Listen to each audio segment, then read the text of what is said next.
You know that feeling when you finally close a social media app and you just feel totally drained? Like you just waded through this endless, exhausting swamp of outrage, trivial memes, and just pure hostility. Well, if you've ever found yourself wondering why the internet so often feels like this massive race to the bottom, trust me, you are definitely not alone.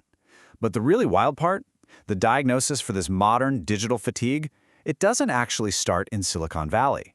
It literally starts over 2,000 years ago. So let's just dive right into today's explainer. We're going to connect these shockingly elitist critiques from ancient thinkers straight to the everyday reality of our completely dopamine-driven internet. We're exploring a fascinating source text that digs into this profound historical distrust of the common man and how modern algorithms have essentially built a giant machine that brings those exact ancient fears right to life. Here's how we're breaking it down. First, the ancient philosophical warning. 2, the capacity for greatness.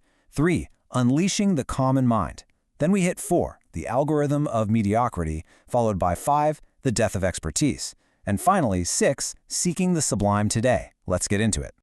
Starting off with part 1, the ancient philosophical warning, or the philosopher's fear. Now, it's pretty fascinating to see the actual metaphors history's greatest thinkers used to describe the masses. I mean, Heraclitus, he viewed the majority of humanity basically as cattle, just completely blind to reality and driven by base desires. Plato looked at Athenian democracy and called it a great beast, something so easily manipulated by emotion and slick political rhetoric rather than actual truth. Then you fast forward to Nietzsche, and he's warning us about the herd, this conformist mass of people who are actively hostile to anyone exceptional because they just want comfortable mediocrity. And Schopenhauer, he thought the common man lived entirely on the surface, just incapable of sustained attention and constantly consuming noise. Sounds a bit familiar, right? To really wrap our heads around this, Heraclitus gives us this incredible image. He argued that there's this universal, divine intelligence governing everything, but the average person is just entirely blind to it. He basically said ordinary people are walking through life like sleepwalkers. Even when the literal truth is right there staring them in the face, they just retreat into their own tiny, fragmented, subjective worlds. To these ancient philosophers, the masses weren't just uneducated. They were, for all intents and purposes, intellectually asleep. Moving into section 2, the capacity for greatness and the echo of a great soul. Now, you might be thinking, wow, why were these philosophers so unbelievably harsh? Well, it wasn't actually born out of pure malice. It was more this fierce, almost desperate desire to protect human excellence. To see what they were trying so hard to protect, we have to look at this concept called the sublime. It was beautifully laid out by the classical writer Longinus. For him, the sublime isn't just, writing well or speaking clearly. It is this profound, soaring greatness that completely transcends the mundane day-to-day. Longinus famously described it as the echo of a great soul, a state of being that literally overwhelms the listener, provokes absolute ecstasy, and pulls us right out of our ordinary selves. So where does this sublimity actually come from? Well, Longinus broke it down into 5 sources. Things like vivid passion, rhetorical skill, noble diction, majestic composition. All of that is great. But he insisted that the very first one, grandeur of thought, is absolutely paramount. It's the natural capacity for greatness. He believed that minds trapped in small, servile habits all their lives could just never produce anything worthy of eternity. You can fake a lot of things, but you absolutely cannot fake a great soul. And honestly, this is where Longinus's ancient warning starts to feel incredibly modern. He diagnosed the decline of greatness in his own time, not as some political failure, but as a deeply spiritual one.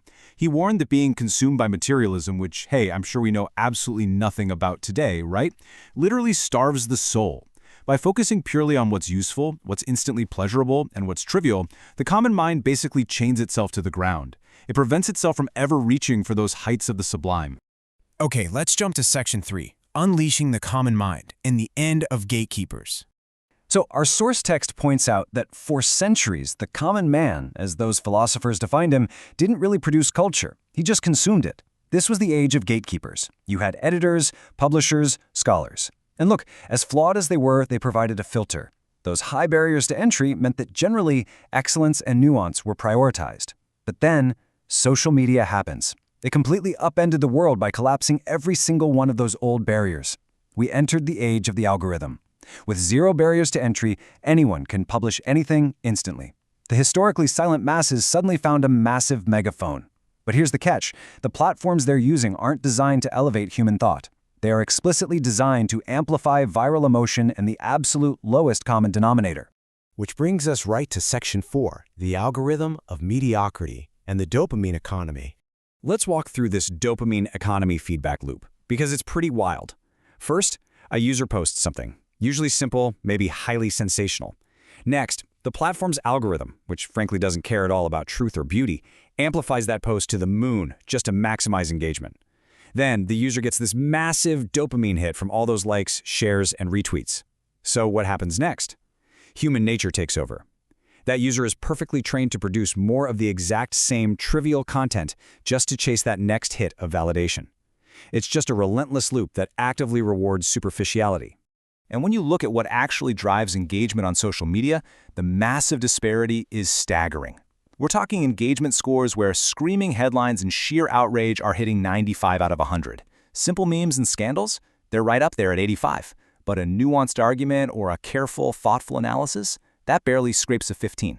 The systems are explicitly engineered to maximize our attention by rewarding our absolute basest, most inflammatory instincts. It's a literal race to the bottom, training us to prefer simplistic, comforting noise over anything that might actually challenge us.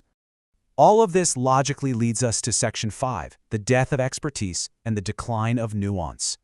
As the public square turns into this gladiator arena of competing outrage, nuance actually becomes a massive liability. Let's be real. Highly complex issues and profound, deep truths simply cannot be squeezed into 280 characters, right? You can't put that in a quick 10-second viral video. Because those deep ideas simply don't go viral, our entire public discourse devolves. It forces everything into these hostile, highly tribal binaries. Us versus them, left versus right, good versus evil, with literally zero room for actual complexity. Think about how a traditional expert operates compared to a modern amateur in this environment. The expert speaks with nuance. They acknowledge complexity. They're actually willing to admit uncertainty. But on the internet, uncertainty doesn't get shared. So that nuanced scholar gets completely drowned out by the modern amateur, who speaks with absolute, unwavering certainty. The amateur relies entirely on inflammatory emotion to maximize shareability. It's almost like they're the ancient sophists all over again, selling the mere appearance of wisdom without any of the actual substance, purely for engagement. And the authors argued that the ultimate casualty of all this is the canon itself. Think about the accumulated wisdom of generations, those great works that taught us how to judge between what's true and what's false. They're being actively eroded. They're being replaced by this relentless perpetual present and anti-canonical now. And without those long-standing cultural standards, we just lose the ability to distinguish greatness. We end up sacrificing the monumental achievements of our past for fleeting, ephemeral digital noise.